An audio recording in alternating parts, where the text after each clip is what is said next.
Assalamualaikum warahmatullahi wabarakatuh. Alhamdulillahirabbil alamin. Assalatu wassalamu ala asrofil anbiya'i wal mursalin wa ala alihi wa sahbihi ajma'in. Amma ba'du. Puji dan syukur kehadirat Allah Subhanahu wa taala atas berkat rahmat dan kasih sayangnya kita dapat berkumpul di dunia yang suci dan diberkati ini dalam keadaan sehat walafiat.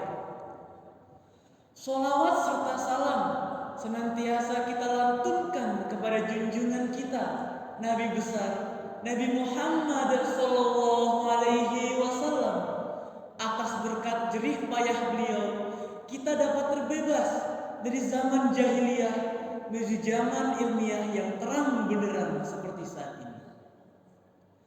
Salam hormat saya sampaikan teruntuk seluruh dewan juri di tempat. Di waktu yang singkat ini, izinkan saya untuk menyampaikan sedikit pesan sebagai sesama muslim dan muslimah, yaitu mengenal kebahagiaan dengan meneladani sifat syukur dan sabar dari Rasulullah Sallallahu Alaihi Wasallam. Untuk kita meneladani sifat beliau, marilah kita mengenang sedikit kisah tentang masa kecil beliau yang hidup dalam kesendirian. Jika kita membicarakan tentang suatu kisah, maka secara otomatis kita akan membicarakan tentang peristiwa-peristiwa. Seperti yang kita tahu, Rasulullah Shallallahu Alaihi Wasallam lahir tanpa seorang ayah. Ayahanda beliau meninggalkan beliau ketika beliau masih di dalam kandungan sang ibunda. Bahkan belum sampai situ, ibunda beliau juga meninggalkan beliau ketika beliau masih dalam usia yang sangat belia. Karena hal itu pula, beliau diharuskan dirawat oleh sang kakek tersayang.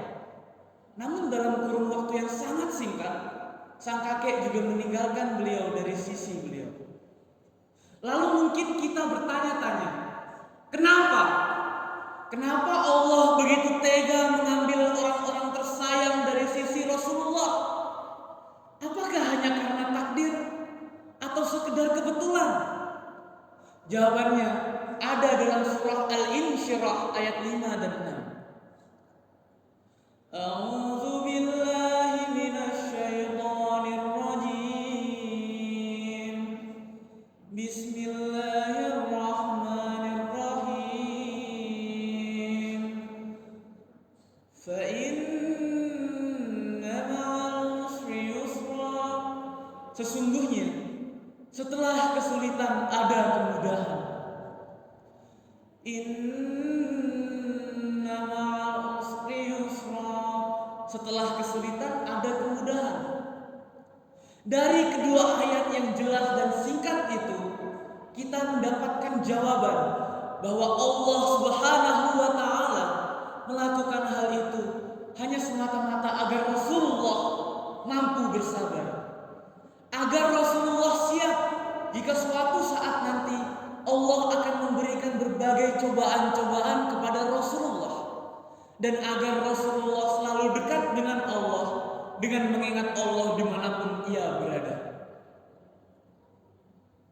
Jika Rasulullah mendapatkan cobaan, maka nama yang disebut oleh Rasulullah bukanlah sang ayah, bukanlah sang ibunda, bukanlah sang kakek, melainkan langsung kepada sang pencipta. Ya Allah, ya Allah.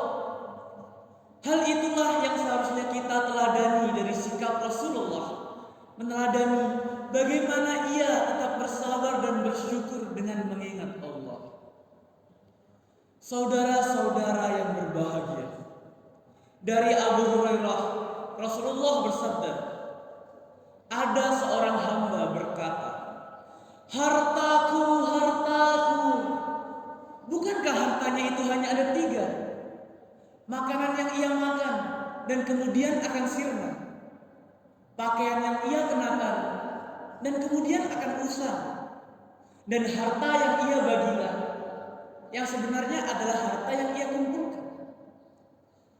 Dari hadis tersebut Rasulullah Shallallahu Alaihi Wasallam telah jelas berkata bahwa segala hal di dunia ini akan sirna tanpa sisa. Jadi untuk apa kita membanding-bandingkan kehidupan kita dengan orang lain? Padahal Allah Subhanahu wa Ta'ala telah menciptakan setiap manusia dengan ujian yang beragam.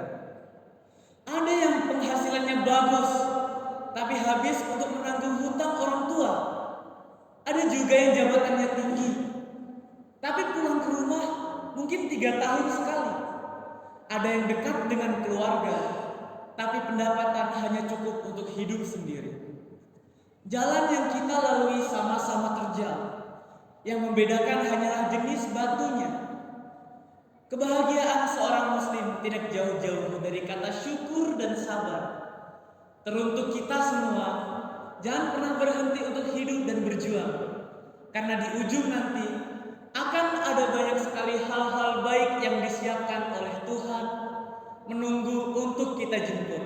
Sahabat-sahabat yang berbahagia, pesan terakhir dari saya adalah jangan pernah lupa untuk tetap bahagia dan jangan pernah lupa untuk tetap baik-baik saja.